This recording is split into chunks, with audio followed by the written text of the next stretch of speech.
Good evening. Welcome all. So in last session, we have discussed about the unit and unit system. What are the unit? Type of unit, system of unit. How many types of units are there? Three types: fundamental, derived, and supplementary. And then we discussed about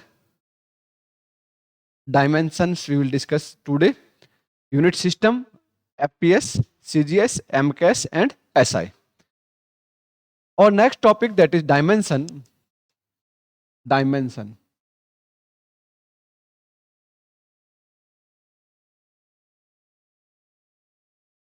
So what are dimension? क्या होता है dimension? We have fundamental physical quantity. To represent any derived quantity, we required fundamental quantity. We required fundamental quantity. So power of fundamental physical quantity. Power of fundamental physical quantity to represent any physical quantity, किसी भी physical quantity को represent करने के लिए जो fundamental quantity है उसकी जो पावर होती है that is known as dimension. That is known as dimension. तो power of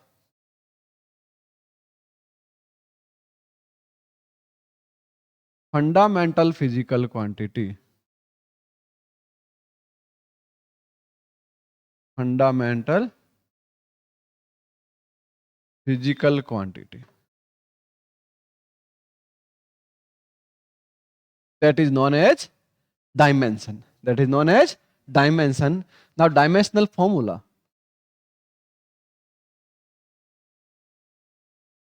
Dimensional formula. What is dimensional formula? You know what is dimensional formula? Representation of the physical quantity with the dimension. Representation of physical quantity with dimension is known as dimensional formula. Representation of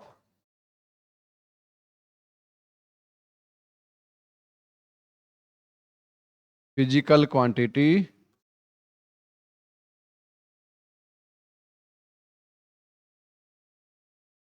with dimension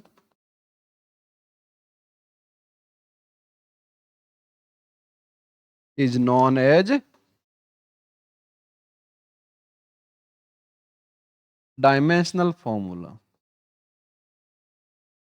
Dimensional formula. जो physical quantities है उसको dimension के साथ represent करने का तरीका जो होता है that is known as the dimensional formula.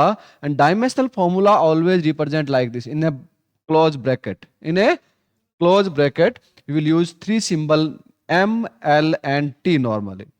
M stand for mass, M stand for, L stand for length, and T stand for time.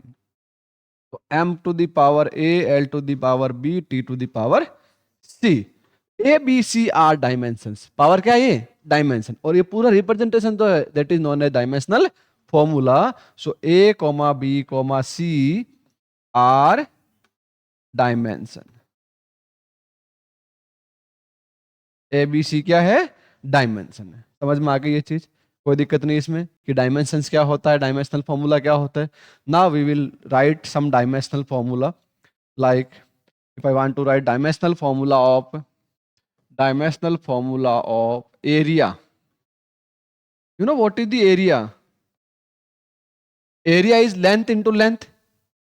Length into length. The unit of area that is meter square.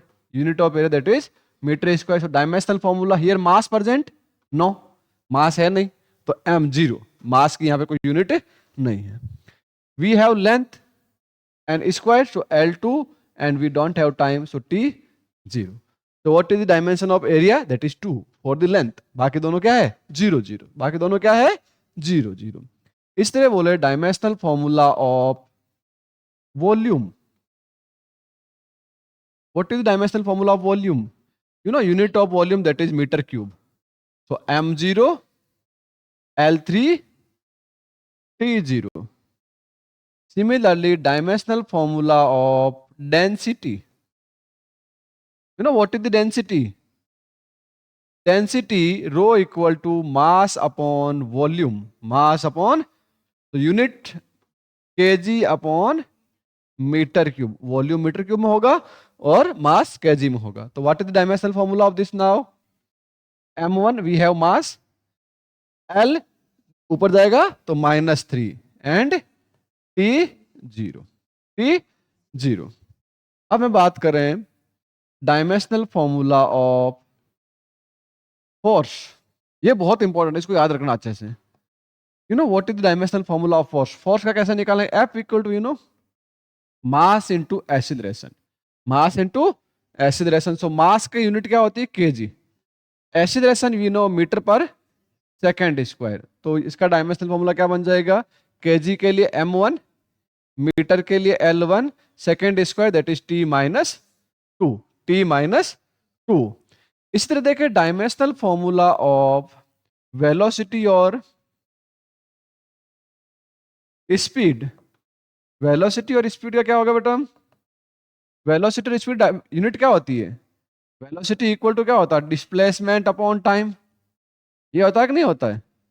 तो इसकी unit क्या बनेगी? Metre पर second, metre पर second. तो यहां से क्या आ जाएगा? m0 मास तो है नहीं, l1 t minus one, t minus one. Dimensional formula of acceleration, acceleration और रिटार्डेशन, रिटार क्या होगा? एक्सीलरेशन और रिटार्डेशन डायमेंशनल फॉर्मूला। तो रिटार्डेशन, एक्सीलरेशन क्या होता है? एक्सीलरेशन होता है change in velocity upon time, change in velocity upon time. तो कितना हो जाएगा? कैसे लिखेंगे बताओ इसका डायमेंशनल फॉर्मूला? यूनिट क्या हो जाएगी? Metre upon second square. तो क्या होगा? m0 l1 t minus two, m0 l1 t minus two. ये कुछ क्वांटिटी समझ में आ गई आपको अच्छे से? कोई समस्या नहीं इनमें कि कैसे डायमेंशनल फॉर्मूला लिखते हैं बेटा? अब देखते हैं dimensional formula of work and energy, work और एनर्जी दोनों की यूनिट सेम होती है जूल, इसलिए डायमेंशनल फॉर्मूला क्या रहेगा? दोनों का सेम रहेगा। अब निकालेंगे कैसे? वर्क और एनर्जी का निकालने के लिए हमारे पास एक वर्क का फॉर्मूला होता है, W equal to we know F into S, force into displacement, force into displacement. We have unit of newton into metre, newton into metre. Unit इसकी ये बन जाएगी नहीं बन जाएगी? अब हमारे पास न्यूटन का डायमेंशनल फॉर्मूला तो है, क्या है न्यूटन का? m1 l1 t minus to. साथ में मीटर का लिख दे बेटा, मीटर में मतलब l1, मीटर का मतलब क्या हुआ? l1। तो पूरा ऐड हो जाएगा। आप देखो तो m1 तो m1 रहा, l1 और l1 कितना हो गया? l2 t minus to. कोई समस्या नहीं इसमें, m1 l2 t minus to. इस तरह देखेंगे dimensional formula of pressure, dimensional formula of pressure. ध्यान दीजिए dimensional formula of pressure, dimensional formula of modulus of elasticity, modulus of elasticity ये भी सेम होता है। मॉड्यूलस ऑफ इलास्टिसिटी भी किसके सेम रहता है? प्रेशर के सेम रहता है। और यही सेम किसके लिए रहता है? स्ट्रेस के लिए रहता है। किसके लिए रहता है? स्ट्रेस। तो इसका जब लिखा लेंगे तो वो क्या होगा? डायमेंशनल फॉर्मूला प्रेशर का फॉर्मूला बता होता है P equal to force upon area, force upon area, force upon area. तो फोर्स का डायमेंशनल फॉर्मूला क्या है हमारे पास? m1 l1 t minus two. Area का क्या होगा? Metre square means l square, metre square means क्या हुआ? l square. तो फाइनली सॉल्व करो कितना बनेगा इसका? m1 l minus one t minus two, m1 l minus one t minus to. इस तरह बात करें dimensional formula of strain, strain नाम सुना कभी? स्ट्रेन नहीं सुना होगा। स्ट्रेन होता है change in dimension upon original dimension. Strain का फॉर्मूला क्या होता है? Strain equal to change in dimension, dimension मतलब कि एरिया है, वॉल्यूम है, लेंथ है, upon original, dimension, original dimension. तो चेंज इन डायमेंशन में आपका डेल्टा एल अपॉन एल हो सकता है, लेंथ में change upon original length. Delta A upon A हो सकता है, original area. Delta V upon V हो सकता है। तो सब में क्या आ रहा है, यहाँ वॉल्यूम में चेंज अपॉन वॉल्यूम, एरिया में चेंज अपॉन एरिया। तो ऊपर भी यूनिट क्या है, लेंथ में चेंज भी मीटर होगा, ओरिजिनल लेंथ भी क्या होगी मीटर। एरिया में change metre square, original area metre square. Volume में change metre cube, original volume भी मीटर क्यूब। तो इसमें metre upon metre, metre square upon metre square, metre cube upon metre cube, सब में क्या हो रहा है, यूनिट कैंसिल हो रही है। तो ये क्या बन रहा है, it is a unit less. क्या बन रहा है ये, यूनिट लेस। अगर यूनिट लेस है तो डायमेंशन लेस होगा। क्या होगा, डायमेंशन लेस। और डायमेंशन लेस क्वांटिटी का डायमेंशनल फॉर्मूला होता है m0 L0 T0, m0 L0 T0। यहां पे अभी थोड़ी देर पहले मैंने एक वर्ड लिखा था, स्ट्रेस लिखा था ना। स्ट्रेस, स्ट्रेस भी वही फोर्स अपॉन एरिया होता है जो प्रेशर का होता है। अब जो मॉड्यूलस ऑफ इलास्टिसिटी होता है उसका फॉर्मूला भी मैंने बोला था ना, कि मॉड्यूलस ऑफ इलास्टिसिटी, वर्ड बोला था कि मॉड्यूलस ऑफ इलास्टिसिटी, वापस लिख रहा हूं मैं, मॉड्यूलस ऑफ इलास्टिसिटी। तो मॉड्यूलस ऑफ इलास्टिसिटी जो होता है that is stress upon strain, stress upon strain होता है। अब मुझे बताओ, स्ट्रेस का क्या है, प्रेशर का सेम है, और स्ट्रेन का है यूनिट लेस और डायमेंशन लेस है। इसका मतलब इसका क्या बनेगा, फॉर्मूला तो बनेगा that is depend on stress. किस पे डिपेंड करेगा, स्ट्रेस। इसलिए सेम एज क्या बना हमारे पास, सेम एज प्रेशर बना। अब इसके अंदर मॉड्यूलस ऑफ इलास्टिसिटी आपके बहुत सारे हो सकते हैं, अलग अलग नाम दे रखे होते हैं कि Young modulus of elasticity, Young's modulus of elasticity. दूसरा इसके अंदर होता है शियर और रिजिड, शियर और शियर मॉडुलस वाला लिख दो एक बार, या मॉडुलस ऑफ रिजिडिटी बोलते हैं उसको, शियर मॉडुलस ऑफ इलास्टिसिटी, या इसको बोलते हैं modulus of rigidity, modulus of rigidity, modulus of rigidity. क्या बोलेंगे, शियर मॉडुलस ऑफ इलास्टिसिटी या मॉडुलस ऑफ रिजिडिटी। एक इसमें और होता है,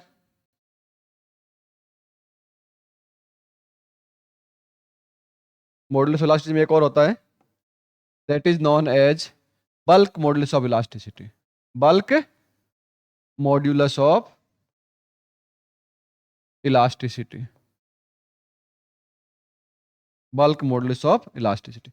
कुछ भी बोले, प्रेशर बोलो, मॉडुलस ऑफ इलास्टिसिटी बोलो, स्ट्रेस बोलो, यंग मॉडुलस ऑफ इलास्टिसिटी बोलो, शियर मॉडुलस ऑफ इलास्टिसिटी बोलो, मॉडुलस ऑफ रिजिडिटी बोलो, बल्क मॉडुलस ऑफ इलास्टिसिटी बोलो, सबका डायमेंशनल फॉर्मूला एक होता है। क्या होता है, m1L-1T-2, ताकि आपको अलग अलग नहीं याद करना पड़े, ये सारे एक साथ इसलिए लिख दिए मैंने। किस किस का सेम है, pressure, modulus of elasticity, young modulus of elasticity, shear modulus of elasticity, modulus of rigidity, bulk modulus of elasticity. सबका एक ही डायमेंशनल फॉर्मूला है, m1L-1T-2। और स्ट्रेन होता है यूनिटलेस डायमेंशनलेस। स्ट्रेन क्या होता है, यूनिटलेस डायमेंशनलेस। समझ में आगे बात, कोई दिक्कत नहीं। अब बात करें plane angle and solid angle. Plane angle, plane angle, या इसको बोल सकते हैं angular displacement, angular displacement. Plane angle हो चाहे एंगुलर डिस्प्लेसमेंट हो, दोनों को हम एंगल में मेजर करते हैं। हमने देखा प्लेन एंगल को हम लोग जो मेजर करते हैं दैट इज दिस वन, ये भी एंगुलर डिस्प्लेसमेंट थीटा। थीटा की यूनिट क्या होती है, इसकी जो यूनिट होती है दैट इज रेडियन। यूनिट क्या है, रेडियन। बट इसका डायमेंशनल फॉर्मूला नहीं होता है, ध्यान रखना। तो प्लेन एंगल हो या एंगुलर डिस्प्लेसमेंट हो दैट इज डायमेंशनलेस। क्या बेटा, ये डायमेंशन लेस क्वांटिटी, इसका कोई डायमेंशन नहीं होता है, तो क्या लिखेंगे, m0 l0 t0, m0 l0 t0। समझ में आ गई, प्लेन एंगल यार एंगुलर डिस्प्लेसमेंट दोनों एक ही बात है। ठीक है, अब बात करते हैं एंगुलर स्पीड और वेलोसिटी। एंगुलर स्पीड और वेलोसिटी, एंगुलर स्पीड और वेलोसिटी जिसको लिखते हैं हम लोग ओमेगा। ओमेगा इक्वल टू क्या होता है, angular displacement upon time. Angular displacement upon time, तो इसकी यूनिट क्या बनेगी, रेडियन अपॉन सेकेंड। क्या बनी, रेडियन अपॉन सेकेंड। तो रेडियन तो क्या है, कुछ होती नहीं यूनिट, डायमेंशन तो कुछ होता नहीं है, सेकेंड का क्या हो जाएगा, यहाँ पे डायमेंशन लिखेंगे तो m0 l0 t-1, t minus, यही किसका होता है, फ्रीक्वेंसी का होता है। यही किसका होता है,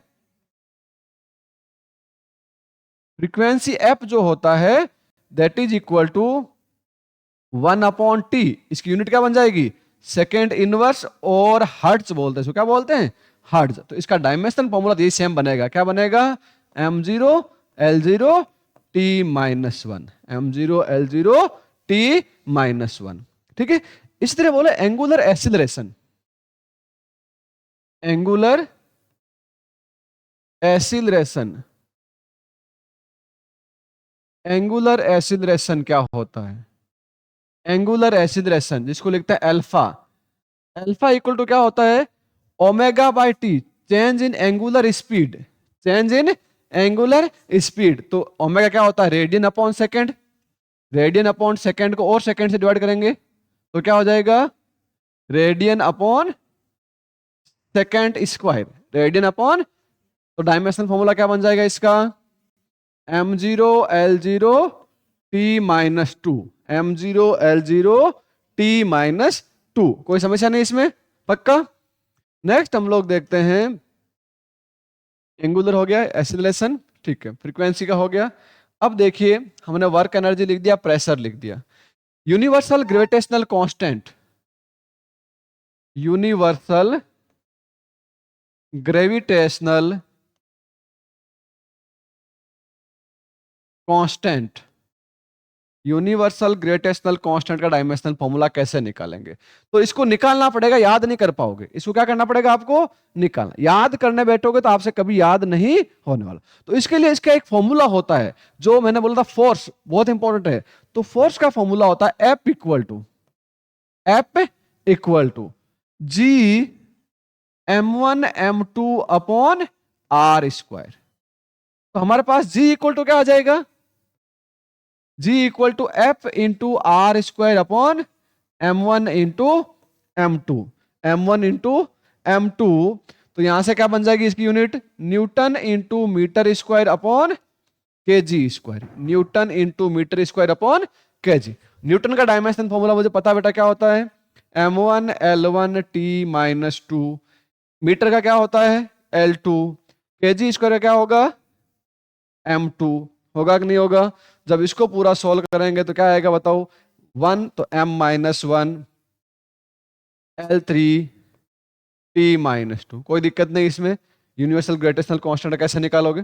ठीक है, इसी तरह से इलेक्ट्रिक चार्ज का क्या होगा, इलेक्ट्रिक चार्ज, इलेक्ट्रिक चार्ज आपने क्लास 10th में पढ़ा होगा, Q equal to I into T होता है, आई इंटू टी पढ़ा है। चार्ज को लिखते हैं, इसको कुलम लिखते हैं, यूनिट क्या होती है इसकी वैसे तो कुलम होती है। तो इसको हम कुलम को लिख क्या सकते हैं, आई का होता है एम्पियर, क्योंकि फंडामेंटल में क्या आता है हमारे पास, कुलम तो आता नहीं है, फंडामेंटल में कुलम तो आता नहीं है, पर एम्पियर इंटू टाइम आता नहीं आता है, एम्पियर इंटू सेकेंड। तो इसका डायमेंशन फॉर्मूला क्या लिखेंगे बेटा, m0 l0 t1 a1, m0 l0 t1 a1। ठीक है, अब हमारे पास एक आता है electric field, electric field intensity, या केवल इलेक्ट्रिक फील्ड भी बोल सकते हैं, केवल क्या बोल सकते हैं, इलेक्ट्रिक फील्ड। इसका डायमेंशन फॉर्मूला निकालना है, तो कैसे निकालेंगे, इलेक्ट्रिक फील्ड को लिखने में ई से लिखते हैं, किसे लिखते हैं, ई से। तो कैसे फाइंड करोगे, फिर हमारे पास एक फॉर्मूला आता है F equal to Q into E. F equal to क्या होता है, Q इंटू E। तो हम लोग क्या निकाल सकते हैं, E का डायमेंशन फॉर्मूला निकाल सकते हैं, F अपॉन Q। तो क्या हुआ ये, न्यूटन पर कूलम्ब, न्यूटन पर कूलम्ब। तो यहां पे क्या बनेगा, न्यूटन का M1 L1 T minus 2, coulomb का क्या बनेगा, A इंटू टी, कूलम्ब का भी निकालना हमने, कूलम्ब का A इंटू या T इंटू A लिख दो, बात तो एक ही है। सॉल्व करो, कितना आएगा, M1 L1 T minus 3 A minus 1। कोई दिक्कत नहीं इसमें, कोई समस्या नहीं, ऐसा निकाल सकते हैं।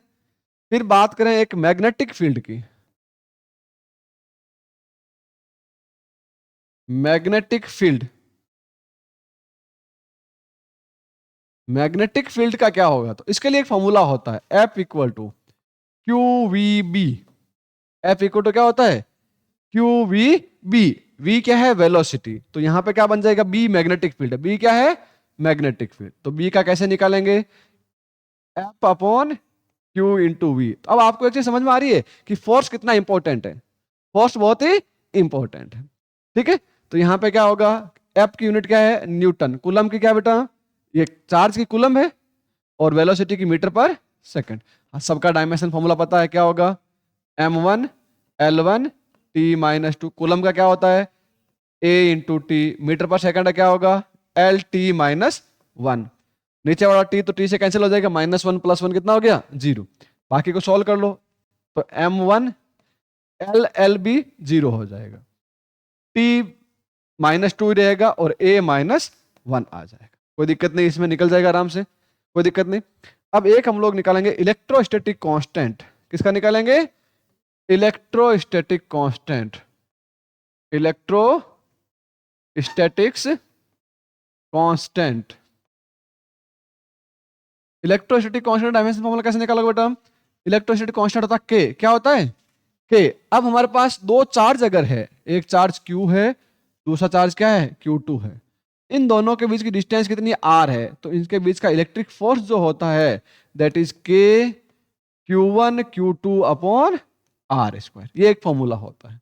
अब यहाँ पे देखो वापस डिपेंडेंस किस पे आ गई, फोर्स पे, किस पे आ गई, फोर्स। तो फोर्स बहुत इंपॉर्टेंट है कि नहीं है, तो अब के का निकालना है, तो के का क्या हो जाएगा, F E into R square upon Q1 into Q2, Q1 into Q2। अब के का क्या हो जाएगा बताओ, के का F का newton into metre square upon coulomb square. ये इसकी यूनिट बन गई, नहीं बन गई, यूनिट बनते डायमेंशन फॉर्मूला इजी निकल जाएगा। न्यूटन का क्या था बेटा, M1 L1 T minus 2, metre का L2 अपॉन में कूलम हो तो क्या हो जाएगा, A इंटू टी, और इसके ऊपर क्या आ गया, स्क्वायर। पूरा सॉल्व कर सकते नहीं कर सकते बताओ, सॉल्व कर लेंगे। तो M1 L3 T -2, और ये भी -2 हो जाएगा, तो माइनस का 4, और A -2, A -2। समझ में आ गई बात, कोई दिक्कत नहीं, पक्का। अब इसी के अंदर बनता है एक permittivity, permittivity of free space,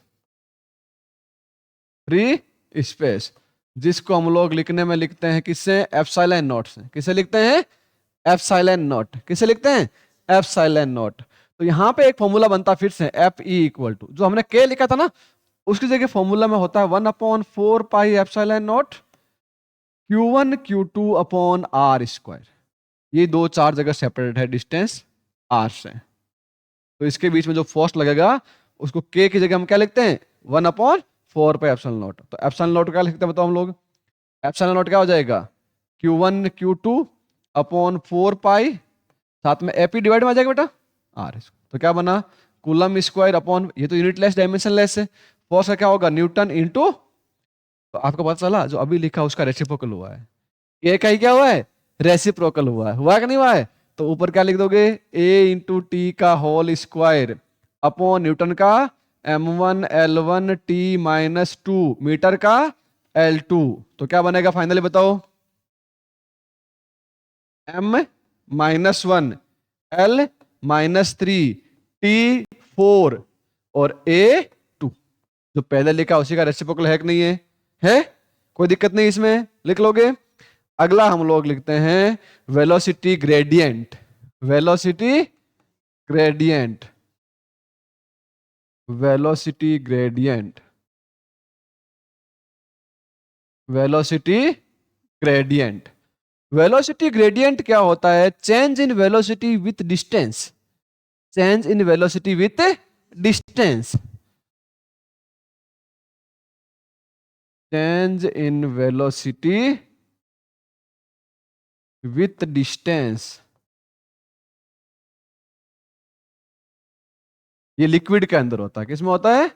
liquid के अंदर। तो वेलोसिटी ग्रेडियंट को हम लोग लिखते हैं तो grad of V, grad of V, या इसका लिखते हैं, ये उल्टा ट्रायंगल बनाना होता है, और वी, ये सिंबल किसका है? ग्रेडियंट का। किसका सिंबल है? तो ये क्या होगा? D V upon D X, D V upon, velocity की यूनिट क्या थी बेटा? मीटर पर सेकेंड, और डी एक्स मतलब डिस्टेंस तो मीटर, तो एक्चुअल में क्या है? ये 1/सेकेंड। तो ये किसके सेम बना? वेलोसिटी ग्रेडियंट, वेलोसिटी ग्रेडियंट किसके सेम बना? फ्रीक्वेंसी के सेम बना। किसके सेम बना? फ्रीक्वेंसी के। तो क्या होगा? m1 l minus, sorry m0 l0 और t-1। कोई दिक्कत नहीं इसमें। एक होता है coefficient of viscosity, coefficient of viscosity, coefficient of viscosity, जिसको लिखते हैं नीटा। क्या लिखते हैं? नीटा। अब इसका कैसे निकालो? अलग अजीब सा सिंबल आ गया तुम्हारे पास, नीटा। तो इसका कैसे निकालेंगे? तो एक फॉर्मूला होता है अगेन फोर्स का, force F equal to minus नीटा A D V upon D X, नीटा A D V upon D X. क्या बेटा? Velocity gradient. अब बताओ नीटा का फॉर्मूला क्या बनेगा? बताओ फिर। F अपॉन ए इंटू डीवी अपॉन, यूनिट लिख सकते हो सबकी। फोर्स की यूनिट क्या है? न्यूटन। ए की क्या है? मीटर स्क्वायर, और ये हो गया 1/सेकेंड। तो एक्चुअल में क्या बन गया? Newton into second upon metre square. बना कि नहीं बना? बना। फॉर्मूला लिख दो सबका। क्या लिखोगे? न्यूटन का m1 l1 t-2, सेकेंड का क्या हो जाएगा? t1, और नीचे क्या आ जाएगा? l2, क्या आ जाएगा? l2। तो फाइनली क्या बनेगा बताओ? m1 l-1 और t-1, m1 l-1 t-1। कोई दिक्कत नहीं इसमें। नेक्स्ट हम लोग देखते हैं मोमेंटम। मोमेंटम, नाम सुना मोमेंटम कभी? 9th क्लास में सुना होगा। Second law of motion, sorry, second law of, सुना? सेकेंड लॉ ऑफ मोशन में आपने सुना P equal to m into V, mass into velocity. इसकी यूनिट सीधी बन जाएगी, क्या बन जाएगी? kg into metre per second. Dimension formula क्या बनेगा? m1 l1 t-1, m1 l1 t-1। Momentum हो गया। इसके बाद देखते हैं इंपल्स। इंपल्स, इंपल्स का मतलब होता है high force for a short duration, high force for a short duration. जो इंपल्स का फॉर्मूला होता है आई इक्वल होता है F into delta T, F into force into change in time. तो फोर्स की यूनिट क्या होती है बेटा? Newton into second. तो डायमेंशन फॉर्मूला लिख देंगे अपना आप ही, m1 l1 t-2 इंटू साथ में क्या आ गया? t। तो फाइनल क्या बनेगा बताओ? m1 l1 t-1 बन गया। बन गया नहीं बन गया? Dimensional formula of moment of inertia, dimensional formula of moment of inertia, moment of inertia. Moment of inertia जो होता है उसको भी आई से लिखते हैं, या कई लोग इसको एम भी लिख देते हैं। क्या लिख देते हैं? एम आई। मुंबई इंडियंस नहीं है यहाँ पे, मोमेंट ऑफ इनर्शिया है। क्या है? Moment of inertia. इसका फॉर्मूला होता है I equal to M R square. Normally क्या याद रखना आप? m into R square. तो m क्या है? मास। r क्या है? रेडियस। तो क्या बनेगा इसकी unit? kg into metre square. तो डायमेंशन फॉर्मूला क्या बन जाएगा बताओ? m1 l2 t0, m1 l2 t0 moment of inertia बन गया। ठीक है। फिर हम लोग देखते हैं टॉर्क। टॉर्क, तो टॉर्क रोटेशन में आता है। किस में आता है? रोटेशन में। तो टॉर्क इक्वल टू होता है force into perpendicular distance, F into R, F into R. तो देखो फोर्स कितना यूजफुल है कि नहीं है? तो अगेन इसकी यूनिट क्या बन गई? Newton into metre, newton into metre. Dimension formula क्या बन जाएगा, m1 L1 T minus 2, metre का क्या बन गया L1, तो क्या बनेगा m1 L2 T माइनस 2। कोई समस्या नहीं इसमें, पक्का। फिर देखते हैं एंगुलर मोमेंटम, एंगुलर मोमेंटम। तो जो एंगुलर मोमेंटम होता है बेटा, एंगुलर मोमेंटम उसको लिखते हैं एल और जे से। किसे लिखते हैं, इसका फॉर्मूला होता है M V R. M V R, M को क्या लिखेंगे केजी, वी का metre upon second, into R का मीटर। तो फाइनली क्या बनेगा बताओ, K G into metre square upon dimension formula बताओ m1 L2 T माइनस 1। कोई समस्या इसमें, एंगुलर मोमेंटम का समझ में आ गया। तो ये कुछ इंपॉर्टेंट फिजिकल क्वांटिटीज मैंने आपको बताई है, कुछ इंपॉर्टेंट फिजिकल क्वांटिटीज बताई है। ऐसी बहुत सारी फिजिकल क्वांटिटीज है जो आगे अपन जैसे जैसे यूज होता रहेगा वैसे वैसे उसको क्या करते रहेंगे, और ऐड करते रहेंगे। तो ये जो कुछ है वो आपको लिखनी है, कुछ इंपॉर्टेंट मैंने बता दी है। इसके साथ साथ और बहुत सारी आएगी आगे, स्टीफन कांस्टेंट आएगा, वीन कांस्टेंट आएगा, ठीक है, एनर्जी डेंसिटी आएगा, वो सब हम लोग आगे आगे क्या करते रहेंगे, ऐड करते रहेंगे। So that's all for this class, see you in next class for the application of dimension, for application of dimensions. So that's all for this class. Thank you.